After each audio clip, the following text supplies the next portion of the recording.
मवियात समन्वय नसल्यानंच त्यांच्या वेगवेगळ्या याद्या बाहेर पडतात असा टोला प्रकाश आंबेडकरांनी लगावला। तिन्ही पक्षांच्या वेगवेगळ्या याद्या बाहेर येतात आणि ज्या मतदारसंघात मतभेद होते ते मतभेद अजूनही कायम आहेत, म्हणून फ्रेंडली फाईटची चर्चा सुरू असल्याचं प्रकाश आंबेडकर म्हणाले।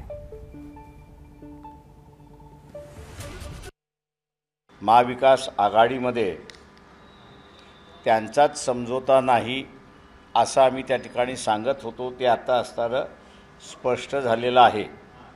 एकत्र यादी जाहीर होत नाही आहे, तर वेगवेगळे तिन्ही पक्ष काँग्रेस असेल, राष्ट्रवादी शरद पवार असेल किंवा शिवसेना उद्धव ठाकरे असतील, यांच्या वेगवेगळ्या याद्या त्या ठिकाणी बाहेर पडतात आहेत आणि ज्या मतदारसंघामध्ये यांचे अजून मतभेद आहेत ते मतभेद कायम आहेत अशी असणारी परिस्थिती आहे आणि म्हणून फ्रेंडली फाईट अशा रीतीची संकल्पना पुढे आणली अशी परिस्थिती आहे।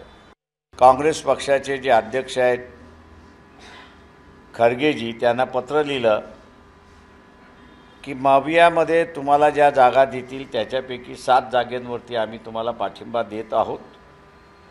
2 जागांवरती आम्ही असायला पाठिंबा त्या ठिकाणी जाहीर केलेला आहे, एक कोल्हापूर आणि दुसरं असणारं नागपूर।